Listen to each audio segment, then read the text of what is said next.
Bienvenido a otra entrega de tu podcast. Esto es Fundiendo con la Biblia. Mi nombre es Alexander López. Fausto Liriano. José Landeta. Y hoy estaremos hablando de un tema bastante interesante, hipótesis documentaria. Esperamos que disfrutes de esta conversación. Bien, ¿por qué nosotros estamos hablando de hipótesis documentarias? Ese es un tema que nosotros en alguno que otro post hemos hablado sobre él, hemos hablado un poquito sobre él, pero queríamos tratar a nivel de un podcast, ya dedicarle un poquito más de tiempo a ese tema. ¿Y por qué es importante? Bueno, primeramente hay una desactualización durísima en Latinoamérica con este tema, porque uno se puede topar con profesores, gente a través de video, hablando de hipótesis documentaria como si se tratara del último descubrimiento, de la última postura, cuando realmente la hipótesis documentaria, por lo menos en la forma más popular, que fue la forma de Julius Wellhausen, estamos hablando finales del siglo XIX, y ya en la década del 70 del siglo XX, estamos hablando ya de hace unos 50 años, ya esta teoría empieza a ser fuertemente cuestionada en la crítica y en la academia. Pero cuando hablamos de hipótesis documentaria, ¿de qué estamos hablando? Básicamente la hipótesis documentaria es como bien su nombre lo indica, es una hipótesis, y es importante porque muchas veces hay personas que lo ponen, es bueno ponerlo en negrita y en mayúscula. Exacto. Es una hipótesis. ¿Y por qué lo decimos con ese énfasis? Porque hay gente que lo presenta como que esta es la verdad. Como ya está comprobado. Está comprobado. Es una tesis. No, es una hipótesis. Entonces, ¿qué es lo que plantea? Bueno, básicamente que el Pentateuco, dígase los primeros 5 libros de la Biblia, está compuesto por 4 fuentes principales. Wellhausen propuso que son 4 fuentes. Una es la fuente J o la fuente Yavista, que básicamente data de los 900, 800 antes de Cristo, o sea, la época de la monarquía. Luego está la otra fuente, que es la Eloísta, que es de una época similar. Eloísta porque es de donde el nombre Elohim. Y la Yavista por el nombre Yahvé. Y vamos a hablar un poquito de eso más adelante. Luego está la fuente deuteronómica, que básicamente es el Deuteronomio. Y esa se data esa es la que más, de forma más precisa se data, que es en el 622 a.C., pero es porque generalmente esta postura asume que el libro de la ley que descubrió el rey Josías, no sé si recuerdan esa escena en el libro de Reyes, ellos plantean que ese era Deuteronomio o una forma del Deuteronomio, y hasta ahí podemos estar de acuerdo porque las medidas que se toman en la reforma que hace Josías hacen muy parecido a las instrucciones de Deuteronomio, pero ellos asumen que el hecho de que se haya descubierto en esa época es porque fue escrito en esa época. Y luego está la fuente sacerdotal, o P, que del inglés priestly, que es quizás la más tardía, porque de acuerdo por lo menos la forma estándar de Wellhausen, es de la época posexílica, que era cuando ya los sacerdotes tenían más control sobre el tema del templo, etc. ¿Cómo es que surge? Bueno, antes de Wellhausen, él era médico realmente, apellido Astruc, Jan Astruc. Él lo que planteaba era que como uno ve que en la Biblia o en el Pentateuco, uno ve, por ejemplo, que Dios tiene 2 nombres, Yahvé o Jehová y Elohim o Dios. Entonces lo que él proponía era que esto era porque eran 2 fuentes distintas. Interesantemente, Astruc no cuestionaba la autoría mosaica. O sea, él creía que fue Moisés, solamente que él usa a partir de dos fuentes distintas. Sí, que eso es importante que se aclare. Cuando se habla de fuentes, estamos hablando de tradiciones escriturales diferentes, que luego se fundieron para formar todo el Pentateuco. Exactamente. Y tomando eso último que tú dices, Fausto, por ejemplo, ellos plantean, mira, el hecho de que tú tengas, por ejemplo, en Génesis 1 tú tienes un relato de la creación, por decirte algo, donde el hombre y la mujer y los animales son creados. Y luego en el capítulo 2 tú vuelves a ver que el hombre y los animales son creados. Pero en el capítulo 1 Dios siempre se llama Elohim. Y en el capítulo 2 es Yahvé Elohim. Entonces a partir de ahí es que ellos dicen que esto debió ser porque son fuentes distintas. Pero la verdad es que, y más adelante vamos a seguir hablando sobre eso, pero no necesariamente. O sea, no necesariamente el hecho de que en el texto bíblico se usen diferentes nombres para Dios, significa que sean necesariamente fuentes Claro. distintas. Eso puede tener diferentes razones. Eh, Podemos hablar de temas, por ejemplo, de cómo la gente en el mundo semítico antiguo escribía, de cómo a sus dioses se les llamaba de diferentes formas, pero no necesariamente era por fuentes distintas. Puede ser también, como dice Casuto, por cuestiones de estilo literario, También. por cuestiones estilísticas. Creo que lo mencionamos una vez en el capítulo 3, que alguien quizá dentro de esta cuestión de hipótesis documentaria puede hacer una disección por la forma en que se llama Dios en diferentes versículos. Cuando se refiere a Eva y la serpiente, a Dios se le llama Elohim, pero cuando el narrador hace referencia a Dios o se hace referencia a Dios con Adán, entonces se usa Yahvé. Está claro que en ese sentido el uso es estilístico, a un punto incluso en donde, al ser Dios una nomenclatura generalizada para Dios, pero Yahvé es su nombre, no podía estar en boca de la serpiente o de Eva, que fueron quienes motivaron la entrada del pecado a la humanidad. Correcto. Entonces, hay cuestiones estilísticas también que obedecen a este cambio de nombres. Correcto. Y también, o sea, creo que mucho del origen de este tipo de visiones o de perspectivas o hipótesis tiene mucho que ver con lo que estaba pasando en el mundo académico en la época. Estamos hablando de interpretaciones, estamos hablando de un resurgir de ciertas hipótesis en el mundo de la Academia Bíblica Alemana. Es muy parecido a lo que pasó con Hermann Goncourt, que trabajó la crítica de las formas.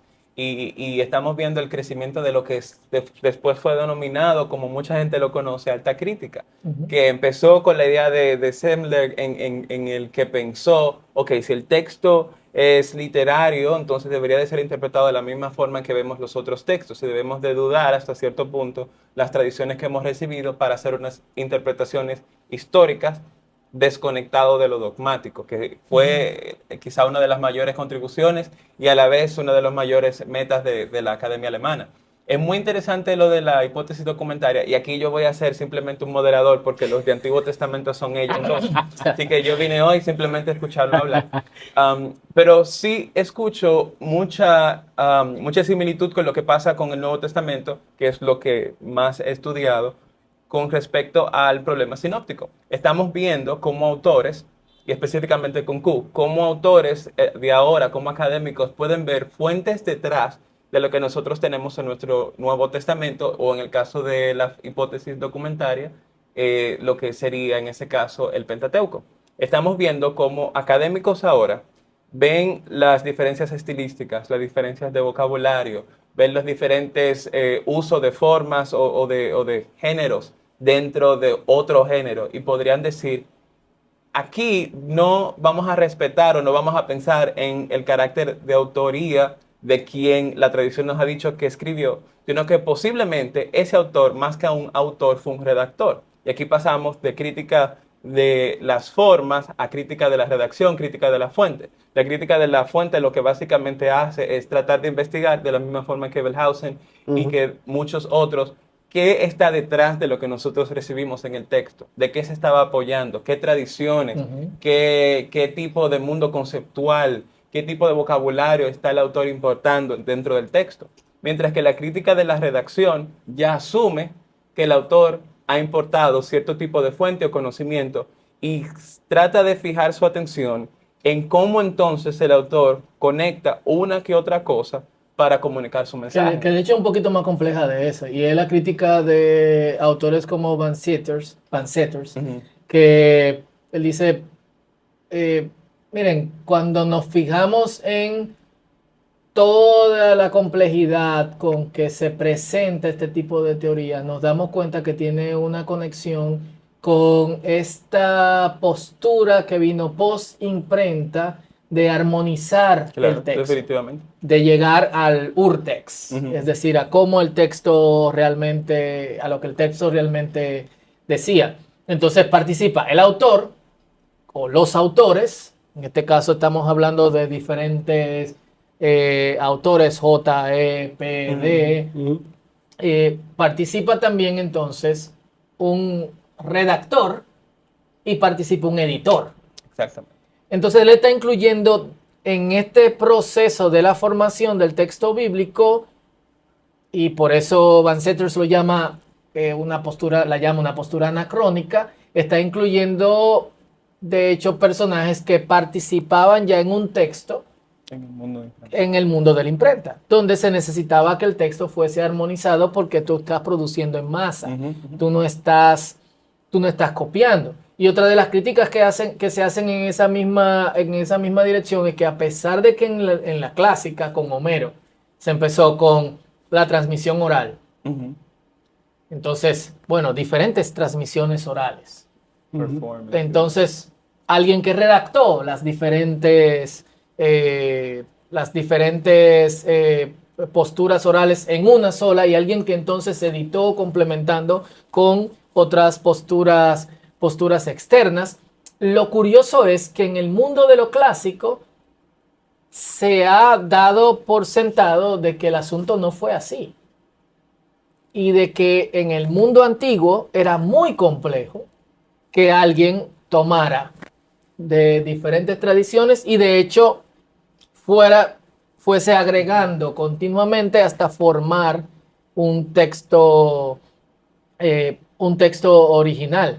Y es lo que nosotros tenemos que tener en mente. Quizás nuestra audiencia o las personas que escuchen de esta teoría por primera vez puede hacerle algún tipo de sentido, pero deberíamos de mirar la historia de la transmisión del texto. No solamente del texto bíblico, sino de todo texto. Sí, y también tú mencionabas algo muy importante, que es la práctica de escritura y de lectura, específicamente de escritura y publicación. Hay un buen libro que lo habíamos hablado anteriormente, de Nick Elder, que habla de lectura y escritura en la antigüedad. Y ese proceso y esa interacción de escribir, envío a un grupo cerrado. Y él está hablando dentro de un contexto grecorromano que podría ser diferente a esto. Pero aún así te da una idea de, como bien mencionaba, de que quizás en algunas de estas teorías el interés de armonización y el interés de ver más de lo que quizás la transmisión o lo que sabemos de transmisión textual en la antigüedad nos permite saber, es algo abrumador. Vemos autores tratando o académicos tratando de ver más de lo que nos permite la evidencia ver. Y ahí me gustaría preguntar quizás, ¿por qué en Latinoamérica nosotros deberíamos seguir todavía hablando de este tipo de cosas? ¿Hay algunas otras tendencias que existen? Bueno, el profesor Duane Garrett habla de la hipótesis documentaria como un zombie, es básicamente como la llama. ¿Por qué? Porque es una postura que debió estar muerta hace tiempo, pero se sigue manteniendo, la seguimos reviviendo en algunos círculos. ¿Y por qué muerta? Bueno, porque nosotros decíamos hace un rato de que ya explicamos lo que es la hipótesis documentaria. ¿Qué pasa a partir de la década del 70?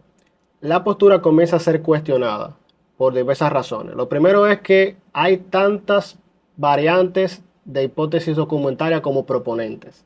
O sea, los proponentes no se ponen de acuerdo con tema del fechado, con la fuente J hasta dónde llega y E hasta dónde llega, porque a nivel metodológico cada quien tiene una metodología propia y eso hace que o hizo más bien que la hipótesis colapse. Por ejemplo, algunos comenzaron a cuestionar si E realmente es una fuente aparte de J o es simplemente un suplemento de J. Eso es por un lado. Por otro lado, algunos académicos judíos como Jacob Milgrom, por ejemplo, decía que la fuente sacerdotal no era posexílica, sino que era preexílica, o sea, del primer templo. Eso colocaría entonces a D como la última fuente. Y así sucesivamente. Entonces, al no haber consenso, digamos que la teoría, aunque tuvo fuerza a finales del siglo XIX y la primera parte del siglo XX, empieza a perder influencia. ¿Y qué empieza a ocurrir entonces? Que empieza a haber otra línea, digamos, de otro paradigma para estudiar el Pentateuco, que es un paradigma más, lo que le llaman la nueva crítica literaria. O sea, es como, en vez de nosotros tratar de estar viendo cuáles son las diferentes fuentes y estar teorizando, ¿por qué sencillamente no estudiamos el texto que nos llegó, el texto final? Entonces ahí tú tienes un enfoque más sincrónico. O sea, yo estoy Algunos llaman crítica de recepción. Exacto, es el enfoque sincrónico de yo que yo estoy Demasiada estudiando. crítica. Yo estoy estudiando el texto tal como lo recibimos, porque dicho sea de paso, cuando nosotros comenzamos a teorizar sobre fuentes, no tenemos fuentes escritas. O sea, no tenemos una evidencia de un texto, de un manuscrito. Lo que tenemos es el texto final. Esa es la evidencia Ni que siquiera tenemos. tenemos una evidencia antigua de que se haya mencionado redactores, editores o diferentes fuentes. Que eso es algo con lo que nosotros estamos jugando. Pensemos en los evangelios, capémonos del Antiguo Testamento. Mm, Los evangelios, los 4, representan diferentes puntos de vista de historias importantes mm, de la vida de Jesús. mm, Una de las más famosas es la resurrección. sí, La iglesia los recibe los 4 y no intenta armonizarlos. Tampoco presenta sospechas sobre por qué te dice de una forma o te lo dice de otro. Tenemos comentarios, obviamente, en la antigüedad con respecto a esto. Un intento de armonización, al menos en el siglo II, siglo III, pero se reciben las diferentes historias desde los puntos de vista de los diferentes puntos de vista y circulan. Pasa con Crónicas y Reyes. correcto. Ambas son, y Samuel, los 3 son recibidos y circulan de la misma forma. Entonces hay un hoyo, yo digo que tremendo para la academia, en el sentido de que se aceptan, pero ni se dice, esto viene de esta fuente, esto viene de esta fuente, esto viene de esta fuente, y alguien lo unió, ni le importa. Sí. Entonces, es la imprenta que resucita, es la imprenta de los estudios clásicos que resucitan este tipo de disección del texto. Yo lo llamo disección quirúrgica porque estaba oyendo, de hecho, algo que yo estoy haciendo últimamente es dedicarme a escuchar audiolibros de libros que probablemente no vaya a leer porque no tengo tiempo o que ya leí. Claro. Así que digo, bueno, déjame leer la introducción al Antiguo Testamento de Brueggemann. Llegó un punto en Éxodo en donde yo, escuchando en el sofá en mi casa con los ojos cerrados a Brueggemann, me imaginaba a Thanos haciendo una disección de su hija Nebula por cada pelea que perdía con Gamora. No, pero está buena referencia. Entonces, no sé si ustedes te recuerdan esta escena, si vieron Guardianes de la Galaxia, donde Nebula está dividida en el aire, y yo me lo imagino así, o sea, estas 3 palabras de tal versículo del capítulo de Éxodo pertenecen a J, pero las siguientes 5 palabras pertenecen a E. La última palabra probablemente pertenezca, sin exagerar, a Deuteronomio. El siguiente versículo pertenece a P. El otro vuelve a Yahvé. Yo decía como, qué locura. O sea, Brueggemann, que tipo brillante, lo admiro, lo recomiendo, pero quizá yo al leerlo al principio no recordaba y quizá no tenía a flor de piel de toda la hipótesis documentaria, pero me pareció una exageración. Claro. O sea, ¿cómo esto es posible en el mundo antiguo que alguien diga, préstame P, préstame J, y vamos ahí copiando? Por eso algo que también se habla junto con este asunto de la recepción es las tendencias de los escribas. Y sabemos que sí, algo que se debe estudiar es cómo los escribas influyeron en el texto, que es lo que se anota, y de hecho hay gente que dice que los masoretas heredaron este formato de comentar el texto críticamente para el bien de los lectores y su posterior transmisión de los que trabajaban en la biblioteca de Alejandría. De hecho, algunas de las palabras que usan para anotar ciertos textos y decir, bueno, aquí hay una variante. aquí hay tal cosa, porque no tocaban obviamente los manuscritos, son muy parecidas a los que luego usan los masoretas. Entonces, esta gente señala a variantes y señala ediciones de los escribas, que son en algunos casos mínimos, una palabra, una frase, no se meten con el manuscrito, sino que lo hacen en el margen, que es lo que posteriormente hacen los masoretas. Y yo creo que una teoría personal es que la hipótesis documentaria murió en el mundo académico de exageración. Era muy glotona. Correcto. Es parecido a lo que pasa con Q, que aunque todavía en la Academia de Nuevo Testamento se sigue hablando quizá un poco más de Q de lo que se habla en Antiguo Testamento de hipótesis documentaria, el mismo tipo de pensamiento iniciamos con Q, que fue la hipótesis de las dos fuentes, Sí. Marcos y Q. Pero después entonces creamos a M, que es la fuente detrás de Mateo. Después creamos a L, la fuente detrás de Lucas. Entonces, dentro de estos hay algunos autores igual, como mencionabas ahorita para Antiguo Testamento, que desarrollan subgrupos dentro de M y dentro de L. Y creo que sigue esto dentro de la misma perspectiva, dentro de la misma idea que produjo y es como la misma tendencia académica que está detrás de la hipótesis documentaria. Y como bien mencionabas, la nueva crítica apoyó y creo que es una excelente herramienta Correcto. para los lectores, para los académicos actuales, recibir el texto como tenemos, porque al final lo que nosotros tenemos cuando hablamos de crítica de las fuentes y a veces la crítica de la redacción son conjeturas. Son buenas conjeturas en algunos casos, son conjeturas en algunos casos basadas en alguna que otra evidencia, son posibilidades, alguna vez no son probabilidades, y es momento de que ya las personas que escuchen de hipótesis documentario, que escuchen Q, lo interpreten como lo que es. Es una forma de explicar la razón por la cual vemos algunas diferencias en el texto, pero es eso, una forma.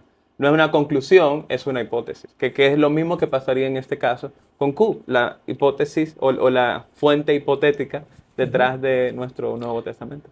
Nuestros evangelios, perdón. Tú sabes que este tema de la hipótesis documentaria, hay un elemento que quizás es el más controversial cuando uno estudia esto, y creo que no sería bueno quizás que lo pasemos por alto, y es el tema de la autoría.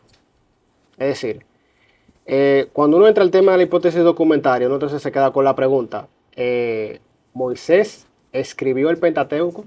¿Sí o no? Y nosotros, de hecho, tenemos un post precisamente hablando sobre eso, donde vimos que hay cuestiones en el texto del Pentateuco que haría pensar que por lo menos como el Pentateuco nos llegó, la forma final que tiene, no la pudo haber escrito Moisés, por algunos anacronismos que hay. Y bueno, ahí yo estoy hablando por mí.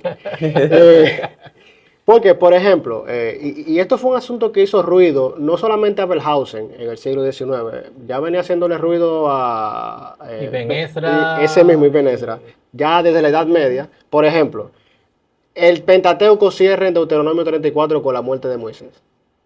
Moisés pudo haber descrito su propia muerte. Esa es una pregunta que él se hacía, que es una pregunta totalmente válida. Claro. De hecho, es una pregunta que aún en el Talmud judío se plantea y lo que ellos dicen es, bueno, quien escribió eso fue Josué, no fue Moisés. Y hay otras cuestiones, por ejemplo, esta referencia a la ciudad de Dan en Génesis, que dice luego en Jueces que esta ciudad fue fundada. O sea, se está refiriendo a Dan, a una ciudad que fue fundada en la época de los jueces, obviamente en una época donde Moisés ya no estaba vivo. Y otras cuestiones como por ejemplo la referencia a los reyes de Israel, a los profetas de Israel, en una época que todavía Moisés no vio a ninguno de estos reyes, a ninguno de estos profetas. Y también una referencia interesante que hay al principio de Deuteronomio, que habla de cuando los hebreos estaban del otro lado del río. Entonces, quien está escribiendo desde la perspectiva estando en Canaán. Pero Moisés nunca estuvo en Canaán, nunca vivió allí. Entonces, son ese tipo de cosas que hacen pensar que, como bien decía Fausto, posiblemente tenemos ahí escribas actualizando el texto, colocando texto, y que realmente el tema de la autoría bíblica, y quizás es un tema para otro podcast, no es tanto de que una persona se sentó a escribir todo y lo escribió todo de un sopetón, sino que fue un texto que a lo largo de los años se fue desarrollando. Sí, mi postura particular sobre eso, porque realmente tú lo ves dentro del mismo texto. Cuando tú lees con cuidado, tú dices, esto pasó después. No hay forma de que Moisés pudo haberlo escrito. Algunos dirán, bueno, el espíritu de la profecía o lo que sea. Y yo creo que sí tuvo su origen en Moisés, ya sea de forma oral una parte y otra parte escrita, o de forma escrita que luego se fue complementando por Josué o por otros. Yo creo que ahí ya la autoría en tiempos antiguos era muy complejo como para uno Sí. meterse en esa dirección. Algunos dirán, bueno, pero la misma Biblia dice que los libros de Moisés, los libros de Moisés no necesariamente significa que el Moisés es el autor, porque está el libro de Samuel, y sabemos que Samuel no es el autor y 20% solamente. De hecho, él muere en el libro. Exacto, muere. Si tomamos el libro como lo recibimos de la tradición judía, primero y segundo de Samuel como un solo libro, él muere en el 30% del libro. O sea, el libro tiene un 30%. Entonces, pero sigue siendo el libro de Samuel. Tiene su origen en Samuel. Si alguno tiene problema con eso, porque Jesús dice en Moisés. Bueno, Moisés, porque el libro tuvo su origen en Moisés. Bueno, pero él dice, Moisés dice que. Sí, o sea, y el libro de Moisés dice que Moisés dice que. Eso no necesariamente significa que Moisés tenía que ser el autor. Yo sí pienso que él es el autor de una gran parte, en mi posición personal. Aún así la controversia no termina. El mismo Jesús pone en duda algunas cuestiones como inspiradas cuando dice, no, Moisés mandó esto sobre el divorcio a causa de la dureza de su corazón. Espérate, pero no fue Dios que le dijo a Moisés que hiciera esto. De hecho, esto. en Marcos 7 habla de las tradiciones de los ancianos y después habla también de la ley. Hace esa diferenciación también. Exactamente. Entonces, la autoría en la antigüedad es compleja, pero la disección múltiple no resuelve esto. Yo creo que eso es algo que tiene que resolverse históricamente y no insertando anacronismos dentro de la historia de formación y de transmisión del texto. Y quizá la pregunta válida aquí es, ¿eso debería afectar mi fe? ¿Cómo se lidia con eso? Mira, la verdad que algo que yo he dicho varias ocasiones aquí, y lo voy a seguir diciendo, y es, ¿cuál expectativa yo tengo respecto al texto bíblico? O sea, mi expectativa es que Moisés tuvo que haber sido el autor de cada palabra del Pentateuco como lo tenemos hoy para yo creer que el texto es autoritativo e inspirado. Definitivamente. No. No, o sea, ¿por qué? Porque que, como nosotros decíamos, nosotros pudiéramos cometer el error hoy de poner expectativas modernas a un texto antiguo. Y como hemos dicho, la autoría de un texto en el pasado, en la antigüedad, funcionaba distinto a hoy. ¿Cómo yo debería entender la autoría de la bíblica? Bueno, como se entendía en el pasado. Yo no debería hoy imponerle un criterio al texto bíblico con autoría moderna, con derecho de autor y ese tipo de cosas, porque en esa época eso no existía. Entonces, en mi caso, por eso a mí no me afecta. Porque yo creo que al final la inspiración del Pentateuco o la inspiración del texto bíblico no depende de que un autor humano específico lo haya escrito, sino que Dios pudo haber inspirado tanto a un autor específico como a escribas luego para traer su mensaje y traer su palabra a su pueblo en ese momento y ahora a través de la Biblia como la tenemos hoy. Tú ves más personas entonces en el proceso. Tú das esa oportunidad. Sí, claro. Okay. O sea, no hay problema. Yo no creo que sea tan complejo como muchas personas, porque el hebreo está ahí. Y cuando tú lo lees, tú te das cuenta del estilo que un libro tiene. De hecho, hay diferencias entre el estilo de un libro y el estilo de otro libro. Hay frases, hay palabras que caracterizan a un libro y otro. Incluso libros como Ezequiel, que quieren ser también diseccionados. No hay forma, o sea, la mayoría de gente en el mundo académico dice, es que desde el principio hasta el final, incluso las frases de cierre son las mismas, no hay forma de tú decir que otro autor. Los estilos están ahí, pero sí yo creo que los escribas metieron su mano de vez en cuando, como es evidente, obviamente, en las notas que deja el texto masorético para hacernos saber ese tipo de cosas. Igual eso no representa ningún tipo de problema para mi fe porque creo que el texto llegó a nosotros como Dios quiso que llegara. Correcto. Perfecto. Entonces podríamos concluir que la hipótesis documentaria no es tan grande como la gente piensa que es y no es un tema tan importante como la gente Murió. piensa que es y que murió. Bien, murió. Entonces también podríamos concluir que Moisés no escribió el Pentateuco. No. Bueno, este fue el final de este podcast. Gracias por acompañarnos Lo hoy. dejó abierto el Claro tema, que sí, lo culpable. dejé abierto para que usted pueda ver y pueda seguir investigando. Ya escuchamos aquí que Landeta cree en una posible interacción de varios escribas, igual que Fausto. Yo también me voy por esa línea, porque si ellos lo dicen que son los expertos Juégatela, del Antiguo juégatela también. Testamento, yo también, pero yo creo que Moisés tuvo más que ver de lo que ellos dos pudieran yo mencionar. creo que Moisés tiene mucho que Bueno, ver. bueno. Ah, pero No me entonces meta en lío, nosotros... hombre. Yo soy el hereje también. Perfecto, perfecto. No, tú no eres hereje. Bueno, hasta aquí este episodio de hoy y esperamos verlo en el próximo. Quizás fluyendo con la vida. Quizás fluyendo. Total. Hasta la próxima.